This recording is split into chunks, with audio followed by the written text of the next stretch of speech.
Hello and welcome to today's video. We will go through the straight handstand position and I'm going to tell you what to think about from your hands all the way up to your feet. We have so much power in our fingers. It's the same thing as when you stand on your feet. If your weight shifts too much forward, you need to push down in your toes to regain balance. And if you're too much backwards, you need to activate your core, pull your navel in to go forward.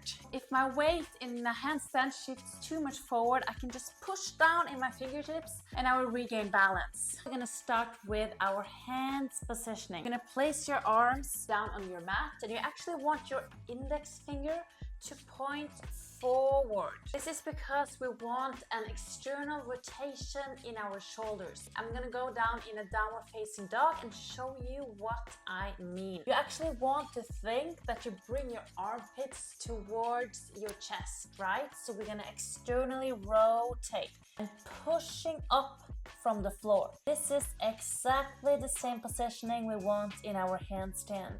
Your hands should be shoulder width apart. Then to our shoulders, we want to elevate our shoulders and protract them. Protraction means that we bring our shoulder blades apart. We bring them apart and really push away from the floor. At the same time, we want an elevation. This movement, we push up and bring our shoulders to our ears. It will look something like this. Great, so now you know what to think about when it comes to your hand placement and your shoulders. We're gonna go on to our core and our ribs. We want to lock our ribs, which means bringing them in and together. The moment we start flaring our ribs, we get into this banana shape. It's not very easy to balance. So we want to close our ribs, bring your navel in towards your spine. I usually say just think that you bring like a zipper up. You really just zip everything in place. So you want to stay here, belly in, ribs in, arms up beside your ears. Common problem here is that people are not able to bring their arms right beside their ears while locking their ribs and bringing their navel in. A lot of times I see people stay like this and then they have to compensate in their back by arching, and this leads to a banana shape in the handstand. Therefore, working on our overhead shoulder mobility is key when we practice our handstand. Then, when it comes to the hips, you want to think that you tuck your tailbone in and underneath you. When it comes to your legs, you just want to keep your legs straight and engaged. You want from an aesthetic point of view to point your toes, but that is not the most important thing to begin with. Then let's flip it around and see how it looks upside down. Common mistake is that we stay here.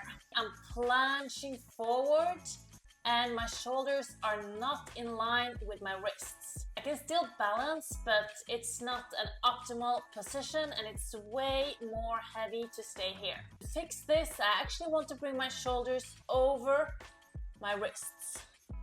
Often we can have a little arch in our back and this is not optimal for our hips. In a lot of cases, if you're not good with using your fingers, you will just fall over. Therefore, you want to, first of all, close your ribs, activate your core, and you want to tuck your tailbone in and underneath you. And you're in a perfect straight line.